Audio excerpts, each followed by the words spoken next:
Good morning. In today's class, we will start a new topic, that is the avial tree. Now, the name of this tree, avial tree, is done after its inventor. The name of the inventor is G.M. Adelson Velsky, scientist. So, after this, two scientists were there, Adelson Velsky and Landis. So, from the initials of the two scientists, this tree is named as avial tree. Now, avial tree is also known as height balance tree.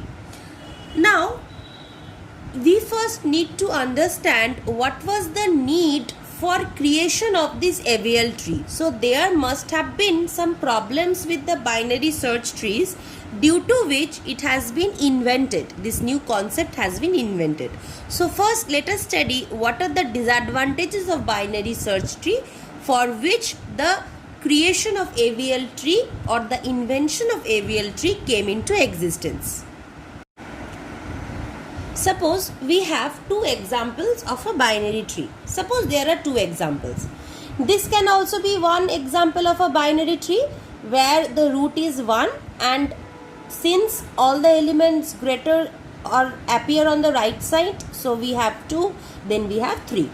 This can be another example of binary tree where the 2 is the root, and since all the elements on the greater appear on the right, so 3 is over this side, 1 is over this side. So two forms of binary tree can be there. So in this, suppose we are performing the search operation. Simple operation, let us think. We are performing the search operation. And we know that when we search in a binary search tree, we start with the root. We compare the value that we are searching for with the value with the root. Now three cases happens.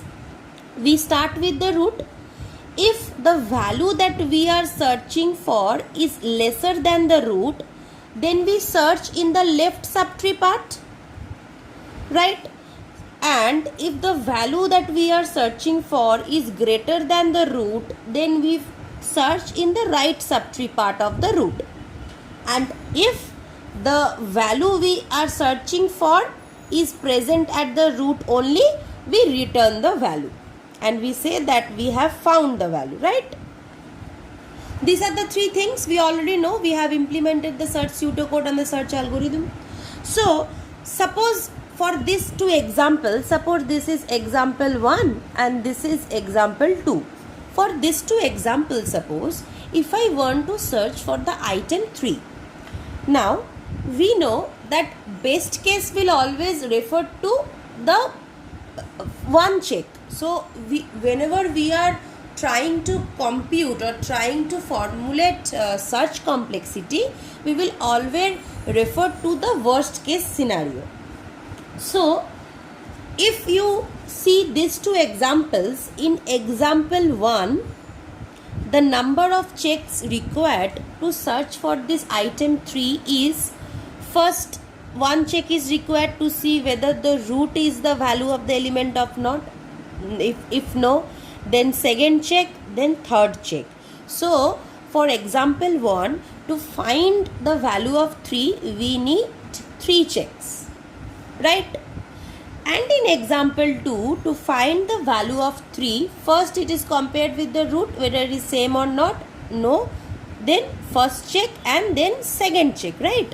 And in example 2, we need 2 checks. So for the same element, if we arrange the tree differently, we are getting better search times, isn't it? If this is the tree, we were getting more checks, and if this is the tree, we are getting lesser checks. So if we arrange the tree always in a better fashion, we will get better search times, that is the complexity will be less. So worst case of search, any search complexity in binary search trees, worst case depends on how far the element is from the root. So it reminds us about the concept of height of the tree, isn't it?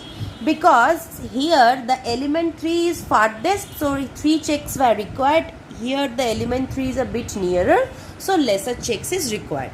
So the worst case search complexity depends on how far the element is located from the root. So, and to locate that how far an element is from the root, the concept of height comes into existence. So basically, height of a tree gives us the number of edges from the root to the furthest leaf node. So the lesser the height, the better is the search complexity. Because this height was more, so the search complexity was more. This height was less, so the search complexity is also less. So lesser the height, the better the search complexity. So in worst case, search is order of height, right? So a tree that gives minimum height with certain elements, that tree is known as a balanced tree, right? Because our motto is to get a height balanced tree, because if we get a height balanced tree, our search operation times will be very less. So a tree that gives minimum height is with certain elements is known as a balanced tree. And what does this balanced tree ensures? It ensures that no two siblings, that is no two children of a root, that is these two are siblings. Since these two are children of the same root, so these two are siblings. So it ensures that no two siblings are more than a height difference of 1 apart. That is of the value of 1. Right? So we execute this height balanced concept by using the concept of AVL trees. Now, AVL trees are also known as self-balancing binary search trees. Fine. So in an AVL tree, the heights of the two subtrees may differ by at most the value of 1. So this is known as a height balanced tree also. It takes order of log n time to perform the search, insertion, delete operations in average, worst and worst case scenarios. So the structure is same as the binary search tree, but with an additional variable concept. That concept is known as the balance factor.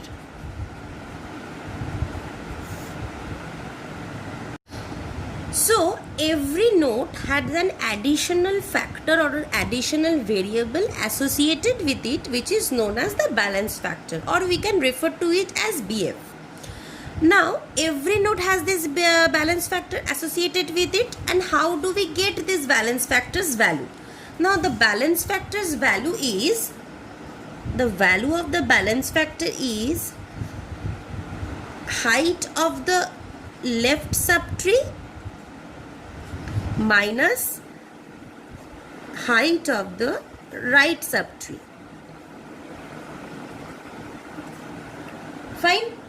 This is the balance factor's value. We use this formula to find out the balance factor for each and every node. Height of the left subtree minus height of the right subtree.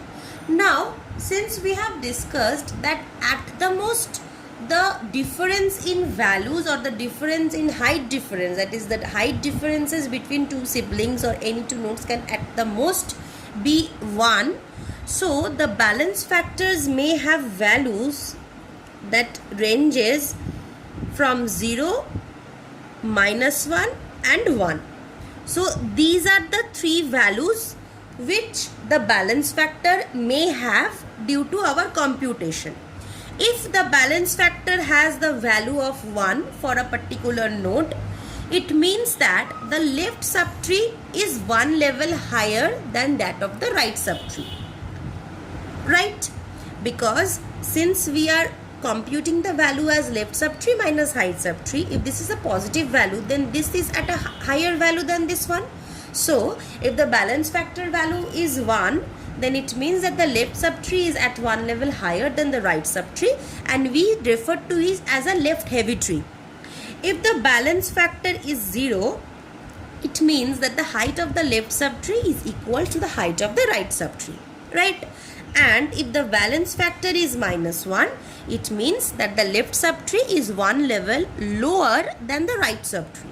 So it's a right heavy tree. Fine.